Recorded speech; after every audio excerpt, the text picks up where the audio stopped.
மேம்படுத்தப்பட்ட சமூக பொருளாதார வளர்ச்சியை அடைய மக்களுக்கு வழிகாட்டுவதே மக்கள் நீதி மையத்தின் முதன்மை பணி.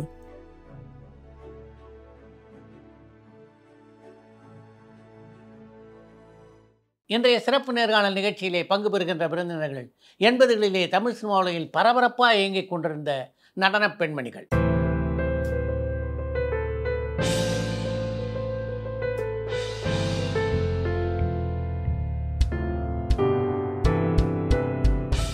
தமிழ், தெலுங்கு, ஹிந்தி ஆகிய 3 மொழிகளிலும் அமிதாப் பச்சன் தொடங்கி எல்லா முக்கியமான கதாநாயகர்களோடும் இணைந்து பணியாற்றுகின்ற வாய்ப்பினை பெற்ற இவர்கள் தங்களுடைய திரையுலக அனுபவங்கள் பலவற்றை இந்த நேர்காணலிலே பகிர்ந்து கொண்டிருக்கிறார்.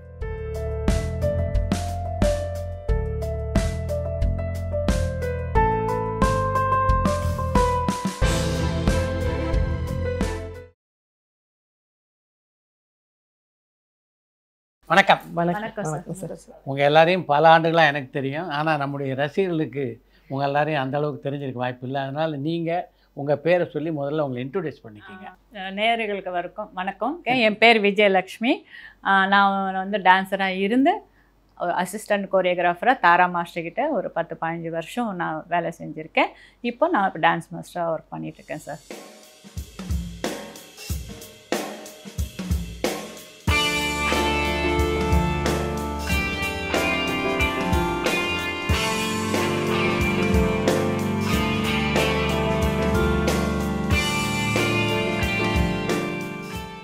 வணக்கம் சார். ஃபஸ்ட்டு நீங்கள் எனக்கு அழைப்புதல் கொடுத்ததுக்கு நன்றி.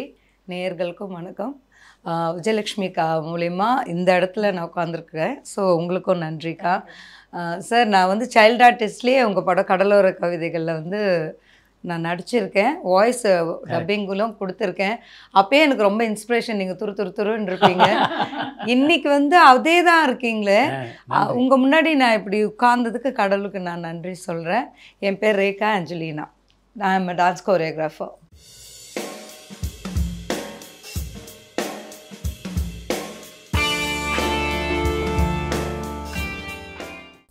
வணக்கம். என் பேர் சரஸ்வதி. ஃபுல்லாகவே ஹிந்தி மூவிஸ் அசிஸ்டண்ட்டாக ஒர்க் பண்ணிவிட்டு ஒரு 2000க்கு அப்புறம் 2001 மேரேஜ் பண்ணிட்டேன். நான் மேரேஜ் பண்ணிட்டு கொஞ்சம் கேப் விட்டுட்டு இப்போ குழந்தைங்களாம் பிறந்துச்சு, அப்படியே விட்டு கேப் விட்டுட்டு அகைன் இப்போ ரீஎன்ட்ரியாக பண்ணிகிட்ருக்கேன் சார்.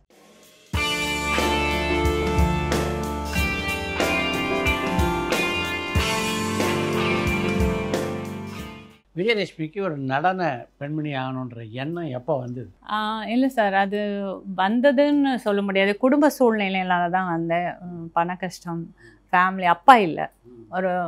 ஒரு சின்ன வயசுலேயே 3 குழந்தைங்க அம்மாவுக்கு. சின்ன வயசுலேயே அவர் வேற ஒரு மேரேஜ் பண்ணிட்டு போயிட்டாரு. ஸோ என்ன ஃபஸ்ட்டு பொண்ணுன்றதுனால எனக்கு வந்து ஃபேமிலி உடைய பேர்டன் என் மேலே விழுந்தது. என்னால் படிக்கவும் முடியல, ஸ்கூல் போகவும் முடியல. சின்ன வயசுலேருந்தே இந்த சின்ன பசங்க ஷூட்டிங்லாம் அப்படி போகும்போது ஒரு இந்த மாதிரி ஸ்பாட்டு சீன்ஸ் எல்லாம் வரும். அதில் வந்து ஒரு குடும்பமாக நின்று பார்க்குற மாதிரி எல்லாம் பின்னாடி ஜனங்களை நிற்க வைப்பாங்கள்ல சார். அப்போ குழந்தைங்களும் எங்களையும் கூட்டிகிட்டு போவாங்க.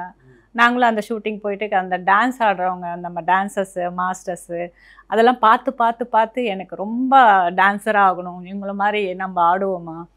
அந்த காஸ்டியூம் போயிட்டு வந்து மாஸ்டர் 1, 2 சொல்லும் போது அவங்கெல்லாம் அழகழகாக 2 பேர் ஆடுறதை பார்த்து நான் ரொம்ப இன்ஸ்பயர் ஆகிருக்கேன். இது வந்து இந்த செட்டு போட்டிருந்தா செட்டுக்கு பின்னாடி போய் அவங்க ஆடுற கால் கை எல்லாம் பார்த்து இப்படி காலை வச்சு ஆடினாங்க, இப்படி கையை வச்சு ஆடினாங்கன்னு செட்டுக்கு பின்னாடி போய் பசங்களோட குதிச்சுட்டு இருப்பேன் சார். அதுதான் சார் என்னோட டான்ஸோட ஆரம்பமே. அதுக்கப்புறம் நான் ஒரு டீனேஜ் வந்ததுக்கப்புறம் எங்கள் சிஸ்டர் ஒருத்தவங்க டான்ஸர் ஆகிட்டாங்க. எனக்கு முன்னாடி ஆகிட்டாங்க, ஹீராலால் மாஸ்டர்கிட்ட. ஸோ அவங்கக்கிட்ட இருந்து அப்படியே கேட்டு அப்புறம் தாரா மாஸ்டர்கிட்ட அவங்கக்கிட்ட எல்லாம் போய் அப்போல்லாம் உடனே கொடுக்க மாட்டாங்க சார். கரெக்ட். வேலை அப்போ வந்து கொடுக்க மாட்டாங்க. போய் செலெக்ஷன் பண்ணுவாங்க, ஆட வச்சு பார்ப்பாங்க. ஆட வச்சு பார்த்துட்டு அவங்க அப்போ மூமெண்டெல்லாம் வந்து அவங்களுக்கு கரெக்டாக அந்த மெஷர்மெண்ட் இருக்கும் சார். கை நீட்டினா எல்லாரும் ஒரே மாதிரி நீட்டணும். ஒரு ஹைட்டுன்னு ஒன்று இருக்குது. இப்படி நீட்டிட்டா தப்பாயிடும். ஸோ அந்த கூட என்னை ரிஜெக்ட் பண்ணிவிடுவாங்க. நீ இந்த அளவுக்கு தானே போகணும், இந்த அளவுக்கு போயிட்டேன்னு கூட ரிஜெக்ட் பண்ணியிருக்காங்க. அந்த மாதிரி நான் ரிஜெக்ட் பண்ணி என்னை வெளியே அனுப்பிச்சிருக்காங்க சார். வேண்டாம் சார், அந்த பொண்ணு நல்லா இல்லை அப்படியெல்லாம் வெளியே வைராக்கியத்தில் எப்படியாவது நம்ம நல்ல டான்ஸர் ஆகணும், நல்லா வரணும்னு சொல்லிட்டு தாரா மாஸ்டர்கிட்ட போயிட்டு ஒரு 30 கேர்ள்ஸில் என்னை போட்டாங்க சார். 30வது தான் நிற்பேன். பின்னாடி 30ஆக தான் நிற்க வைப்பாங்க. ஃப்ரண்ட் லைனில் வந்து ஆடணுன்னு ரொம்ப ஒரு ஆர்வம் ஜாஸ்தி. அப்படியே கடவுளை கேட்டேன் வேண்டிக்கினே இருப்பேன், கடவுள் நல்லா ஆடணும் நல்லா ஆடணும். காலையில் தூக்கமே வராது சார். நைட்டில் காலையில் என்ன மூமெண்ட் கொடுப்பாங்களோ, நம்மளால் ஆட முடியுமா ஆட முடியாது அப்படியெல்லாம். ஏன்னா டான்ஸ் கற்றுக்கல, வறுமையினால டான்ஸ் கற்றுக்கல சார். அந்த மாதிரி தான் சார் நான் வந்து அந்த ஒரு இன்ஸ்பிரேஷனில் தான் நான் அப்படி தாரா மாஸ்டர் 30 கேர்ள்ஸ்லேருந்து 4 கேர்ள்ஸில் போட்டாலே பார்த்தேன் சார். 4 கேர்ள்ஸ் அதுலேருந்து அவங்க என்ன சோலோ அப்படியே கோரியோகிராஃபர், அசிஸ்டன்ட் கோரியோகிராஃபர் அந்த அளவுக்கு வளர்ந்துட்டேன் சார். எல்லாமே நான் சிரஞ்சீவி சார், வெங்கடேஷ் சார், அந்த பெரிய பெரிய லெஜண்ட்ஸோடு தான் வேலை செஞ்சேன். ராதா, சௌந்தர்யா, மீனா, ரம்பா, நக்மா, ரோஜா, ரம்யா இவங்களோட தான் சார் நிறையா ஒர்க் பண்ணியிருக்கேன். முறையாக இருந்தாலும் பயிற்சியே இல்லை சார். இல்லை காசு கஷ்டம் சார். 3 பசங்களை விட்டு போயிட்டாருல்ல அப்பா, வறுமை. 15 ரூபா வீட்டில் இருந்தோம் சார் நாங்கள். பெண்மணிக்கு என்ன சம்பளம் அந்த காலத்தில் சார்? ஃபஸ்ட்டு சாங் எனக்கு 200 ரூபா கொடுத்தாங்க. ஒரு பாட்டுக்கு 200? ஒரு பாட்டுக்கு 3 நாள் ஆடினேன் சார். ஒரு நாளைக்கு சின்ன ட்ரெஸ் தான் கொடுத்தாங்க, இவ்வளோண்ட ட்ரெஸ் கட்டும் ஒரு இதுவும் கொடுத்தாங்க. கன்னடா படத்துக்கு என்னை கூப்பிட்டு போனாங்க. அப்போது ஃபஸ்ட்டு அந்த 200 ரூபா பார்க்கும்போது எனக்கு ஏதோ ஒரு 2 லட்சம் கையில் பார்த்த மாதிரி இருந்துச்சு சார். இப்போது கடவுள் புண்ணியத்தில் ஜெயிச்சு ஜம்ப் பண்ணி வந்துட்டேன் சார். நான் உழைப்பு தான். 3 மணிக்கு ஏஞ்சி ரெடியாகும். குளூரில் ஊட்டியில் வந்து 2 மணிக்கு ஏஞ்சி 4 மணிக்கு வண்டி ஏறணும்னு சொல்லுவாங்க. என்ன லொக்கேஷன் போகிறதுக்கு 2 மணி நேரம் ஆகும். கரெக்டாக 6 மணிக்கு போய் சேரணுன்னா 2 o'clock நாங்கள் எழுந்திரிக்கணும், குளிக்கணும். அந்த குளூரில் பாடி இதெல்லாம் பேன் கேக் போடணும், ஹேர் ஸ்டைல் பண்ணணும், மேக்கப் போடணும். தலை ஹேர் ஸ்டைல் வந்து ரொம்ப ஹைட்டில் வைப்பாங்க. அப்போல்லாம் நிறைய பின் குத்தி இப்படி கிரீடம் மாதிரி வைப்பாங்க சார். ஆமாம் சார், இவ்வளோ கிரீடம் மாதிரி வைப்பாங்க. தாக்கா போட்டு விட்ருவாங்க ட்ரெஸ்க்கு. தாக்கான்னு தெரியாது, இவங்களுக்கு தச்சிடுவாங்க ட்ரெஸ்ஸை, தச்சு போட்டுருவாங்க. அதுக்கு முன்னாடி நாங்கள் வந்து தண்ணியே குடிக்க மாட்டோம் சார். பிரச்சனை லேடிஸ்க்கு உண்டான பிரச்சனை, தண்ணி கூட குடிக்க மாட்டோம் நாங்கள். ஸோ அந்த மாதிரி எல்லாம் நாங்கள் வந்து வேலை செஞ்சுருக்கோம். நிறைய பொறுமையாக இருந்து நாங்கள் டெடிகேஷன் சார். எனக்கு சொல்கிறதுக்கு எங்கள் அப்பா வந்து ஃபைட் மாஸ்டர் ஷாம் சுந்தர் ராவ்னு சொல்லி. பொதுவாகவே தெலுங்குக்காரங்களுக்கு சிரஞ்சீவி சார், என்டி ராமராவ் சார் பார்த்தா தேவடான்னு சினிமா பைத்தியம் அதிகம். ஸோ அப்பா வந்து சினிமா பைத்தியத்தில் அம்மாவையும் இங்கே கூட்டிகிட்டு வந்துட்டார். அப்போ எங்கள் அண்ணன் தான் பிறந்திருந்தாங்க. நான் இங்கே வந்தா தமிழ் பொண்ணு தான், நான் சென்னையில் தான் பிறந்தேன். அம்மா வந்து ஜூனியர் ஆர்டிஸ்ட்டாக இருந்தாங்க, அப்பா ஃபைட் மாஸ்டராக இருந்தாங்க ஷாம் சுந்தர் ராவ்னு. அப்புறம் அம்மா வந்து டப்பிங்லாம் கொடுத்து கேரக்டர் ஆர்டிஸ்ட் ஆனாங்க. நாட்டாமையில் கூட நடிச்சிருக்காங்க எங்கள் அம்மா. அப்போ நான் குட்டியாக இருக்கும்போது கண்ணுக்கு முன்னாடி நம்ம யாரை பார்க்குறோமோ நம்மளுக்கு அதுதான் இன்ஸ்பிரேஷனாக இருக்கும். ஸ்கூலுக்கு போகும்போது சின்ன வயசுலேயே வெந்நீரடை நிர்மலா அம்மா இருக்காங்களே, அவங்க படத்தில் கை குழந்தையாக இருக்கும்போதே பாயாக ஒரு குழந்தை கேட்டிருக்காங்க. அப்போ தான் நான் பிறந்திருக்கேன். அப்பயே கொடுத்துருக்காங்க போல இருக்கு, தத்து கொடுத்துருக்காங்க. அது ஏதோ சின்னதாக துணி கோமணம் மாதிரி கட்டி பையனாக கொடுத்துருக்காங்க. அந்த படம் பேர் எனக்கு அம்மா சொல்லுவாங்க. இது எனக்கும் நடந்திருக்கு சார். சின்ன வயசில் நானும் ரேகா மாதிரி சொன்ன மாதிரி குழந்தையில் ரொம்ப சப்பியாக நல்ல கலராக குண்டாக இருக்கும்போது வஹீதா ரஹ்மானுக்கு குழந்தையாக கொடுத்துருக்காங்க. அவங்க வந்து இந்த எண்ணெய் ரொம்ப நல்லா இருக்கேன்னு சொல்லி எங்கள் அம்மா கிட்ட எனக்கு கொடுத்துரு, நான் வளர்த்துக்கிறேன்னு சொல்லியிருந்தேன் சார். எனக்கு அப்போவே கொடுத்துருந்தேன். இப்போ நான் இவ்வளோ பொண்ணா இருந்திருப்பேன். அப்படி இருக்கும்போது குழந்தையிலே கொடுத்துருக்காங்க. ஆனால் எனக்கு ரொம்ப ஸ்ரீதேவி மேம் ரொம்ப பிடிக்கும் சார். சின்ன வயசுலேயே ஸ்கூல் படிக்கும்போது அப்புறமா ஃபஸ்ட்டு ஆண் பாவம் பாண்டியராஜன் சார் படம். என் 5-6 வயசில் அப்பா தவறிட்டாங்க. அப்பா முகம் கூட எனக்கு ஞாபகம் இல்லை. என் கண்ணுக்கு தெரிஞ்சு எங்கள் அம்மா தான் ஜூனியர் ஆர்டிஸ்ட் போய் இந்த மாதிரி டப்பிங் இது மாதிரி தான் கஷ்டப்பட்டு வளர்த்தாங்க. அப்போல்லாம் இவங்க மதரு, எங்கள் மதரு, ஐட்சாந்தி டான்ஸ் மாஸ்டர் அவங்க மதரு, கல்பனாக்கா, இவங்க ரேவதி, நிறைய மதர்ஸ் இங்கே எனக்கு ஃப்ரெண்டானது காரணமே எங்கள் மதர்ஸ்லாம் ஃப்ரெண்ட்ஸு. அப்போல்லாம் ஒன்றாவே ஒரு வீடாக இருப்போம் இல்லையா. ஸோ அந்த மாதிரி இருக்கும்போது குட்டிலேயே ஆண் பாவம், மெல்ல திறந்தது கதவு, மேகம் கருத்திருக்க, ராமநாதன் சார் படம் எல்லாத்துலேயும் சைல்டு ஆர்டிஸ்டாக. ஏன்னா ஆக்டிங் ரொம்ப இன்ட்ரெஸ்ட் அப்போது. அதில் இருக்கும்போது எங்கள் பாட்டி என்ன பண்ணாங்கன்னா, என்னை போல்ராஜ் மாஸ்டர் இருக்காங்களா, அந்தோனி மாஸ்டர், போல்ராஜ் மாஸ்டர், அவங்களோட அண்ணன் கிளாஸ் அந்தோனி மாஸ்டர் கிளாஸில் சேர்த்தாங்க. அவங்க கிளாஸில் சேர்த்தோன்னே நான், ரமணாஜி, தேவின்னு 3 பேர் நாங்கள் ஃப்ரெண்ட்ஸு. அவங்க இப்போ மாஸ்டர்ஸோட ஒய்ஃபாக இருக்காங்க. அப்போது நாங்கள் ஆடிக்கிட்டே இருக்கும்போது மூர்த்தி அண்ணா வந்தார். ரகு மாஸ்டர் கிட்டேருந்து மூர்த்தி அண்ணா சைக்கிள் எடுத்துகிட்டு கரெக்டாக நான் அப்போ வந்து 6th படித்து 7th வரேன் கேசரி ஹை செகண்டரி ஸ்கூலில். ஏன்னா தெலுங்கு படிக்கணும்னு தெலுங்கு அங்கே படிக்க வச்சாங்க. கொஞ்சம் கஷ்டமான ஃபேமிலி தான் சார். ரொம்ப சில்வர் ஸ்பூன்லாம் கிடையாது. ஆனால் கண்ணுக்கு முன்னாடி எங்கள் அம்மாவை நான் பார்த்துருக்கேன். எங்கள் அம்மா, பாட்டி, எங்கள் அண்ணன் சந்தமாமா ப்ரெஸ்ஸில் வேலை பண்ணிகிட்டு இருந்தான். ஸோ அப்படி இருக்கும்போது வந்து மூர்த்தி அண்ணா வந்து எங்களை செலக்ட் பண்ணார். என் கண்ணுக்கு வந்து மூர்த்தி அண்ணா தான் ஒரு கடவுளாக தெரிஞ்சார் அன்றைக்கி. ஒரு 3 பொண்ணுங்க வேணும், ரகு மாஸ்டர் வந்து ரெக்குவாலா படத்துக்கு டான்ஸஸாக போகணும், ஹிந்தி பாட்டு ஹைதராபாத் போகணும் அப்படின்னோடனே நான், ரமணாஜி, தேவி 3 பேரை எங்களை 3 பேரை செலக்ட் பண்ணி நாங்கள் Hyderabad first time nothing. Already நான் டான்ஸ் கிளாஸில் இருக்கேன் இல்லையா, ராபர்ட் மாஸ்டர் அவங்க அப்பா, பிரதீப் மாஸ்டரோட அப்பா. ஸோ அப்புறம் நான் அதுதான் ஃபஸ்ட் அடி. ரகு மாஸ்டர் போகும்போது பயம், எல்லாம் விஜயலட்சுமிக்கா மாதிரி ரம்பிஷாக்காலாம் சீனியர்ஸு. ஆனால் எங்களை நல்லா பார்த்துப்போம். குட்டீஸில் நாங்கள் எப்படி ட்ரெஸ் பண்ணணும் தெரியாது, எப்படி மேக்கப் பண்ணிக்கணும்னு தெரியாது. அப்போல்லாம் வந்து கடவுள் வந்து ரொம்ப இவங்க சொல்ல மாதிரி ஒரு விதத்தில் நான் பிளெஸ்டு. மாஸ்டர் வீட்டுக்கெல்லாம் அப்போல்லாம் வந்து தாரா மாஸ்டர் வீட்டுக்கு, சீனு மாஸ்டர் வீட்டுக்கெல்லாம் வந்து வெளியில் போய் நிற்கணும் சார். சாங்குக்கு 5 மணிக்கு போய் நிற்கணும். மாஸ்டர்லாம் பல்லெல்லாம் தேய்ச்சிட்டு வந்து காஃபி குடிக்க வெளியில் உட்காருவாங்களே, ரகு மாஸ்டர் யாராக இருக்கட்டும், வெளில கேட்டுக்கிட்ட நின்று வேலை கேட்கணும். அப்போல்லாம் இந்த ஃபோனு, பேஜர் ஒன்றுமே கிடையாது. அது அடிமைத்தனம் கிடையாது, ஒரு மரியாதை. ஒரு ப்ரோக்ராம் மாஸ்டர்லாம் வந்து சைக்கிளில் தான் வருவாங்க அப்போல்லாம் யூனியனுக்கு. அப்போது இது வந்து டைரெக்டாக எனக்கு செலக்டடாக போகும்போது ரகு மாஸ்டர் வீட்டுக்கெல்லாம் வந்து நிறைய பேர் மாஸ்டர் வீட்டில் குரூப்புக்கு போய் ரிஹர்சல் பண்ணிட்டு இருக்கும்போது எல்லாம் வந்து நிற்பாங்க. வேலை கிரிஜாக்கா வந்து அவங்கள செலக்ட் பண்ணுவாங்க. அக்கா சொன்ன மாதிரி அவங்க 200 ருபீஸ்க்கு இது பண்ணாங்க. நான் கார்டு எடுக்கும்போது முரளி அண்ணா தான் தலைவர். மாஸ்டர் தான் அந்த கார்டை கொண்டு வந்தது, ரகு மாஸ்டர். 5000 ரூபா அந்த கார்டுக்கு விலை. அப்போ சாங்க்கெல்லாம் வந்து 600 ரூபா சார். அந்த மாதிரி இருக்கும்போது எப்போ நான் டான்ஸராக ஒரு படியை எடுத்து வச்சேனோ, சைல்டு ஆர்டிஸ்ட் இல்லாமல், அப்போது எங்கள் அம்மாவுக்கு வந்து அப்படியே ஜூனியர் ஆர்டிஸ்ட் இது நிறுத்திட்டேன். நீங்கள் கஷ்டப்படாதீங்க. ஏன்னா அப்பா இல்லை, அண்ணாவும் வந்து ஃப்ரெண்ட்ஸு, சந்தமாமா ப்ரெஸ், அதனால் ஜூனியர் ஆர்டிஸ்டோட ரொம்ப கம்மியாக இருந்திருக்குமே. ரொம்ப கம்மி சார். அதுலேயே எங்களை வளர்ப்பாங்க, சாப்பாடு எங்களுக்கு கொண்டு வந்து எங்கள் அம்மா கொடுப்பாங்க. ஏன்னா சில பேர் அதெல்லாம் வந்ததை மறந்துடுறாங்க சார். இந்த மாதிரி சோஷியல் மீடியாவில் சில விஷயங்களை சொல்லணும். ஏன்னா ஒரு டான்ஸர்ஸோ, ஒரு சீரியல் ஆர்டிஸ்ட்டோ, ஒரு ஹீரோயினோ, மாஸ்டர்ஸோ அப்படியே தானாக முளைச்சிடுறாங்கன்னு நினைக்கிறாங்க. தப்பான கண்ணோட்டங்கள் நிறைய கொடுத்துருக்காங்க. நாங்கள் கஷ்டமான வரிசையான வீட்டில் இருந்து அப்படி இருந்து வந்தது தான். எங்கள் அம்மா கஷ்டத்தை பார்த்து ஃபஸ்ட்டு எங்கள் அம்மாவோட ஜூனியர் ஆர்டிஸ்ட் இதை நான் நிறுத்துகிறேன். ஆனால் ஸ்கூலில் கூட நிறைய அவமானங்கள் நடக்கும் சார். நான் ஆவரேஜ் ஸ்டூடெண்ட் தான் சார், 10th ஃபெயிலு ஒத்துக்கிறேன். ஆனால் எனக்கு ரொம்ப வைராகியம், எப்படி இதுவும் படிச்சுக்கிட்டு பண்ணணும்னு நினச்சேன். பட் ஈர்ப்பு வந்து சினிமாவில் ரொம்ப ஜாஸ்தி. என்ன ఇదేంటి మీ తాత స్కూల్ అనుకుంటున్నావా, உங்கள் தாத்தா ஸ்கூல் நினைக்கிறியா, நீ நினச்சப்ப வர, நினச்சப்ப போகிறேன்னு ஒரே அழுவேன். என்றைக்கு ஃபெயில் ஆனேன்னு தெரிஞ்சதோ எனக்கு ஒரே சந்தோஷம், இதில் பாஸ் ஆகிட்டோன்னு. ஒரே ஷூட்டிங் தான். அப்போ தான் கடலோர கவிதைகளாக ஃபஸ்ட் டைம் ட்ரெயினில் வரேன்.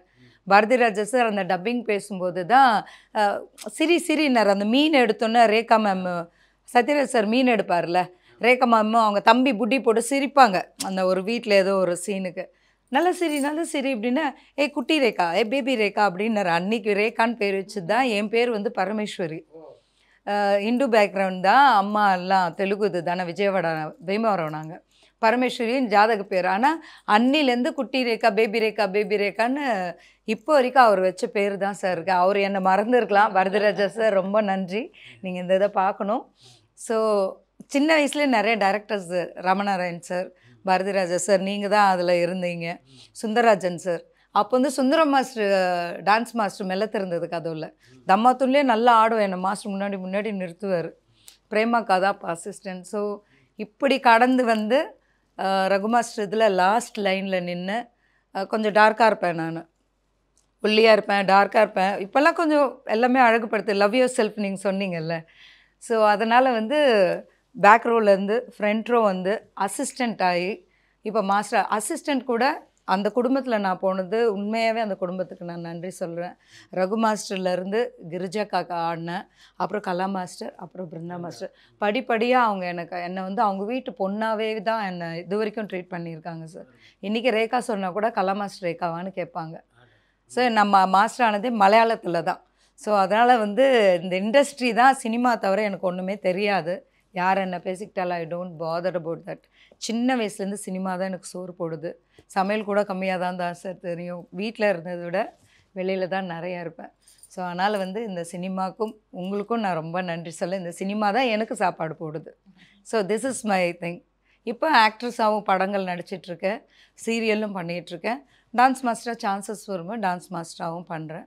இன்னும் எங்கள் குருக்களோட நாங்கள் டச்சில் தான் இருக்கோம். கலக்கா வீட்டுக்கு போவோம், பிருந்தாக்காட்ட பேசுவோம், கிரிஜாக்கா கிட்ட பேசுவோம். அதெல்லாம் இவங்க எப்பயுமே இவங்க ஒரு விஷயம் நான் சொல்லணுன்னா, என்னோட இன்ஸ்பிரேஷன் எனக்கு நதியா மேம் ரொம்ப பிடிக்கும். ஏன்னா அந்த ஏஜுன்றது ஜஸ்ட் நம்பர். டெஃபினட்டாக எல்லாம் சொல்ல, ஐயோ வயசாகிடுச்சு, அதாகிடுச்சு, குழந்தை பிறந்துருச்சு, சிசரி நாட். ஆஸ் அ ஒரு டான்ஸராக இருந்தால், டான்ஸ் கோரியோகிராஃபர் இருந்தால் நம்ம ஃபிட்டாக வச்சுக்கணும். ஆஸ் அ பியூட்டிஷியன் நம்ம மேக்கப்லாம் போட்டு நம்ம அதோட பிரதிபலிப்பை அதை வெளியில் காக்கணும். ஒரு பொட்டிக் வச்சு ஒரு நல்ல வேர் பண்ணிவிட்டு அதுதான் ஒரு லீடருக்கு அழகு. நான் அதை தான் நினைப்பேன். ஆஸ் அ கொரியோகிராஃபர் நல்ல ஃபிட்டாக நல்ல அழகாக நம்ம எப்பயுமே ஃபிட்டாக இருக்கணும். இல்லை விஜயலட்சுமிக்கா எப்பயுமே நல்லா ட்ரெஸ் பண்ணுவாங்க. எப்பயுமே ஒரு சின்ன ஒரு இடத்துக்கு வந்தால் கூட ஷீல் ஹேண்டில் ஹர் கேரி, நல்லா அழகாக ஹேண்டில் பண்ணுவாங்க. எனக்கு அவங்க ரொம்ப இன்ஸ்பிரேஷன், ரொம்ப பொறுமை. இந்த விஷயத்துக்கு கூட என்னை ஒரு தேர்ந்தெடுத்து சார் முன்னாடி என்ன கடவுள் நம்மளை இவர் முன்னாடி உட்கார வைக்க மாட்டாரா அவர் எனக்கு தெரியும் சார். சத்தியமாக எங்கேயும் நினைப்போம் சார். சின்ன வயசில் நான் டான்ஸர் ஆவேன்னு நான் நினைக்கல, ஆர்டிஸ்ட் ஆனோன்னு நினச்சேன். ஆனால் கடவுள் வந்து எனக்கு 40 வயசுக்கு மேலே தான் எனக்கு ஆக்டிங்கை கொடுத்தாரு. திருமணம்ன்ற ஒரு சீரியல், அதுவும் கேமராமேன் பாலசுப்ரமணியம் சார் தான் எனக்கு கொடுத்தது. ஸோ இதெல்லாம் வந்து எனக்கு ரொம்ப லேட்டாக தான் நடந்தது. பட் ட்ரீம் வந்து எனக்கு ட்ரூ ஆகிட்டே இருக்குது.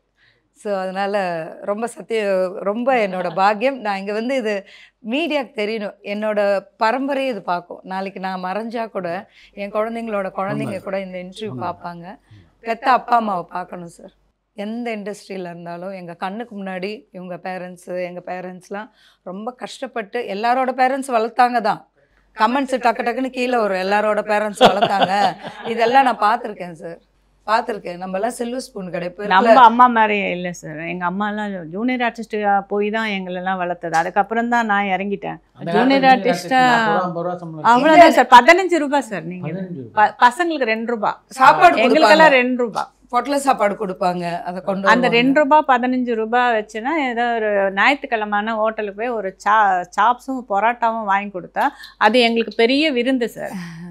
நீங்கள் உங்களை சொல்லுங்கள் சார். நான் வந்து எங்கள் ஃபேமிலியில் யாருமே வந்து சினிமா ஃபீல்டில் கிடையாது சார், ஒருத்தருமே கிடையாது. எனக்கு வந்து ரொம்ப டான்ஸ்னால் இஷ்டம் சார், ரொம்ப இஷ்டம் டான்ஸு.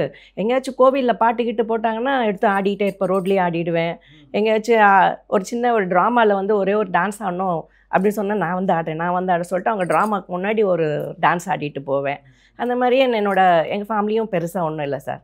அம்மா தான் எனக்கு கற்று தெரிஞ்சது. அப்பா எப்போ இறந்தார் கூட தெரியாது. அம்மா ரொம்ப கஷ்டப்பட்டு வளர்த்தாங்க எங்களை. தேனாம்பேட்டில் இருந்தோம். எங்கள் ஃபேமிலியில் ஒரு ஷூட்டிங்னா என்னன்னே அம்மாவுக்கு தெரியாது, ரொம்ப இன்னசென்ட். அம்மா வீட்டு வேலை தான் செஞ்சு எங்களை வளர்த்தாங்க. அக்கா வந்து எக்ஸ்போர்ட்டில் வேலை செஞ்சு அவங்க தான். ஆனால் என்னை ரொம்ப செல்லமாக வளர்த்தாங்க. டான்ஸுக்கு ரொம்ப அடிக்ட் ஆகிட்டேன் நான். அப்போ பாட்டிக்கிட்ட கேட்டேன், பாட்டி நான் டான்ஸ் கற்றுக்கணும்னு. எங்கள் வீட்டு பக்கத்தில் ஒரு டிரைவர் இருந்தார். அவர் வந்து சினிமா அதுக்கெல்லாம் ஓட்டுற டிரைவர் இருந்தார். மாமா நான் டான்ஸ் கற்றுக்கணும் மாமான்னு சொன்னோடனே, சரி வா உனக்கு ஒன்று கூச்சிப்படி டான்ஸ் கிளாஸ் இருக்குது, அங்கே என் தங்கச்சியும் போகிறோம், அங்கே போகணும். அவங்க தங்கச்சியும் நானும் அங்கே போய் சேர்ந்தோம். அங்கே போய் கொஞ்ச நாள் கற்றுக்கிட்டே இருந்தோம். தேனாம்பேட்டிலேருந்து நடந்தே வருவோம் சார். பனங்கல் பார்க்கு கூச்சிப்படியா வெம்பர் சின்னஸ்தே மாஸ்டர்கிட்ட கற்றுக்கிட்டோங்க. அங்கே முடித்தா அவன் என்ன சொல்லி நம்ம சினிமா டான்ஸ் கற்றுக்கலாம் அப்படின்னா. மறுபடியும் எங்கள் அம்மாகிட்ட போய் சொல்கிறேன், சினிமா டான்ஸ்லாம் கற்றுக்க எங்கிட்ட பணம்லாம் கிடையாது அப்படின்னாங்க. அம்மான்னு சொல்லிட்டு அழுது. அதுக்கப்புறம் அந்த மாமான்னு கூப்பிடுவார், அவரும் எங்கள் கூட்டிகிட்டு போயிட்டு, அப்போ தான் யூனியன் ஆஃபீஸு அதான் யூனியன் அன்னே ஒரு குடிசை மாதிரி இருந்துச்சு. அந்த யூனியனில் போயிட்டு நான் டான்ஸ் கற்றுக்கிட்டேன். அவர்கிட்ட கிளாசிக்கல் லண்டன் கோபால் மாஸ்டர் அவங்க போய் டான்ஸ் கற்றுக்கிட்டு நிறைய பேர் வந்து இது பண்ணு. நான் ரொம்ப துருன்னு அந்த ரொம்ப கட்டுன்னு ஆடுறதுனால இவர் அந்த மன்சூர் அலிகான்லாம் அங்கே வந்துட்டு இருந்தாங்க. பெரிய பெரிய ஆளுங்கள்லாம் வந்துட்டாங்க. இவங்களுக்கெல்லாம் அவர் டான்ஸர் தான். இவங்கெல்லாம் வந்து நான் தான் கிளாஸ் எடுப்பாங்க இவங்களுக்கு எல்லாருக்குமே. ஏன்னா அந்த அளவுக்கு ரொம்ப ஆர்வக்கோளாறு. ஆர்வமாக பண்ணால் நீ எல்லோரும் கிளாஸ் எடு, காலையில் சீக்கிரம் 8 மணிக்கெலாம் வந்து கிளாஸ் எடுத்து. என்ன வயசு அப்போ? நான் வந்து கார்டு எடுக்கும்போதே நான் 7th ஸ்டாண்டர்ட் தான் சார். அது என்ன கார்டுன்னு கூட தெரியாது சார். கோபால் மாஸ்டர் அடுத்தது வந்து 2000 ரூபாய் மாறப்போகுது கார்டு, நீ எடுத்துக்கோடினாரு. என்ன கார்டு?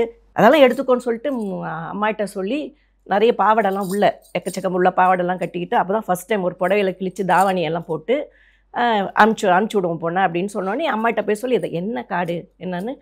எவ்வளோ? 750 ரூபா சார். நான் கார்டு எடுக்கும்போது 83 7th ஸ்டாண்டர்ட் படிக்கிறேன் நான். 750 ரூபா வாங்கிட்டோன்னே. 750 ரூபா கிடையாது எங்கள் வீட்டில். 750 ரூபா பெரிய எவ்வளோ பெரிய அமௌண்ட்டு. எங்கள் பாட்டி வந்து கொஞ்சம் தேனாம்பேட்டில் கிரியப்பா ரோடில் இருக்காங்க. பாட்டி எனக்கு கொடுங்க பாட்டி 750 ரூபான்னு. அவங்க எனக்கு 750 ரூபா கொடுத்தாங்க. அது எடுத்து வந்து கொடுத்துட்டு எல்லோரும் முன்னாடியே சுற்றி எல்லாம் சேரில் உட்காந்துருப்பாங்க சார். ஃபோக்கு வெஸ்டர்ன் கிளாசிக்கல் ஆடணும். 3 இது ஆடணும். ஓ அது அங்கே செலக்ட் பண்ணுறதுக்கு நிறைய யார் யார் மாஸ்டர்ஸ் என்னன்னு எனக்கு தெரியாது சார். எல்லாம் லைனாக உட்காந்தாங்க. நான் மட்டும் தனியாக ஃபோக் ஒன்று ஆடுறேன், வெஸ்டர்ன் ஒன்று ஆடுறேன், கிளாசிக்கல் ஒன்று. எல்லோரும் கிளாப் பண்ணிட்டாங்க. எல்லோரும் கிளாப் பண்ணிட்டோன்னே இன்னும் ஒருத்தர் கிளாப் பண்ணணும். அதில் எல்லோரும் கை தூக்கணும். ஒருத்தர் கை தூக்கல. என்னன்னு கை தூக்கல எனக்கு தெரியல, ஏன்னா செலக்ட் ஆகலன்னு. அப்போ தான் பவுல்ராஜ் மாஸ்டர் தான் ஃபஸ்ட் டைம். இவர் தான் பவுல்ராஜ் மாஸ்டர். வாயில் வத்தல் பார்க்க போட்டு சூப்பராக ஆடிச்சு அப்படின்னு அவர் கை தூக்கினார். அப்போ ஒரு 750 ரூபா கார்டு சார். அது 83. அது என்ன கார்டுன்னு தெரியாது. அதுக்கப்புறம் ஸ்கூல் போயிட்டு அது போயிட்டு அந்த பக்கமே யூனியன் ஆஃபீஸ் பக்கமே போகலை. வீட்டில் ஒரே டார்ச்சர். 750 ரூபா எடுத்துகிட்டு போனீங்க, நீங்க என்ன வீட்டில் என்ன பண்ணிட்டு இருக்கிற மரியாதை அந்த 750 ரூபா வாங்கிட்டு வா. 30 ரூபா வீட்டு வாடகையில் இருக்கோம் சார் நாங்கள். அப்புறம் 90 ரூபா வாடகையில் போயிருக்கோம். நீ 750 ரூபா வாங்கிட்டு வந்தால் தான் நான் வீட்டுக்குள்ளே சேர்ப்பேன். இது மாதிரி நீ எத்தனை பேர் இது பண்ணுறேன்னு ஒரே திட்டு என்ன. மறுபடியும் கொஞ்ச நாள் கழித்து நான் யூனியன் ஆஃபீஸ்க்கு வந்து மாஸ்டர் அந்த 750 ரூபா எனக்கு கொடுத்துருங்க மாஸ்டர், நான் எனக்கு அம்மா திட்டுறாங்கன்னு மரியாதை மறுபடியும் கிளாஸ்க்கு வா. எல்லாரும் மாஸ்டர் வீட்டுக்கு போயிட்டு நீ வந்து வேலை கேட்கணும், வேலை கேட்டால் உனக்கு வேலை கிடைக்கும், இந்த மாதிரி இருக்கு அப்படின்னு சொன்னோன்னே ஓ அப்படிலாம் இருக்காம 750 ரூபாலாம் கிடைக்காது, அந்த கார்டு பத்திரமா வச்சுக்கோ, இப்போ 2000 ரூபாய் ஆயிடுச்சு அந்த கார்டு எடுக்கிறதுக்கு அப்படின்னு சொல்லி அனுப்பிச்சு விட்டாங்க. மறுபடியும் நான் கிளாஸ்க்கு வந்தேன். கிளாஸ்க்கு எல்லாம் வந்தோடனே வீடு வீடாக போய் கேட்கணும். நாங்கள் ஃபஸ்ட் டைம் ஒரு அட்ரஸ் வாங்கிக்கிட்டேன், தாரா மாஸ்டர் அட்ரஸ். தாரா மாஸ்டர் அட்ரஸ்க்கு போயிட்டு கேட் பூட்டி இருந்தது வள்ளூர்கோட்டத்தில். ஏறி குதிச்சிட்டேன், தெரியாது ஏறி குதிச்சிட்டேன். ஏறி குதிச்சு சும்மா இல்லாமல் பெல்லு வேறு அழுத்திட்டேன். பெல்லுன்னு சார் பெல் அழுத்திட்டேன். இன்னொரு வரலையே வெளியே இன்னொரு வாட்டியும் அழுத்திட்டேன். சரி நான் அழுத்தின்னு வெளியே வந்தாங்க. பிளார்னு ஒரு அறை விட்டாங்க. ஸ்காட்லாண்டுக்கு 18 நாள் பண்ணேங்க சார் அந்த சாங். 18 days டான்ஸஸ் வச்சு கரிஷ்மா கபூரும் சன்னி டயலும் தாரா மாஸ்டர் ஸ்காட்லாண்டு லண்டனில் இறங்கி லண்டன்லேருந்து ஸ்காட்லாண்ட் போனோம். 18 days ஷூட் நடந்தது. இந்த பொண்ணு 2வது நாளே விழுந்துருச்சு.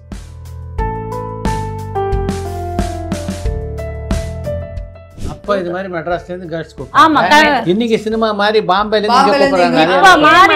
தெரியல சார். அதாவது ரொம்ப ஃபீல் ஆகுறேன் சார். நான்லாம் வந்து இந்த கோணுவும் இந்த கோவிந்தா சாங்லாம் கொஞ்சம் நீங்கள் எடுத்து பார்த்தா தெரியும் சார். நாங்கள் சென்னை கேர்ள்ஸ் தான் பண்ணியிருப்போம். அவ்வளோ சென்னை கேர்ள்ஸ் சும்மா ஹீரோயின் மாதிரி லட்டு மாதிரி இருப்பாங்க. ஏன்னா ஃபுல் மேக்கப் ட்ரெஸ்ஸு.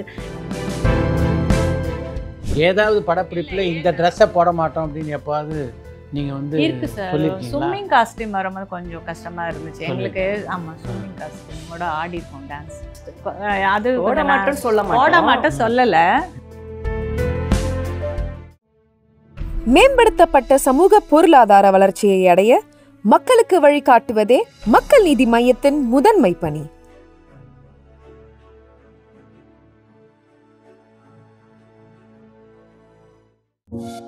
பரபரப்பான சினிமா செய்திகள், நட்சத்திரங்களின் பேட்டிகள், சினிமா வரலாறு ஆகியவற்றை பார்க்கவும் படிக்கவும் உங்களுக்கான இணையதளம் tourantalkies.co.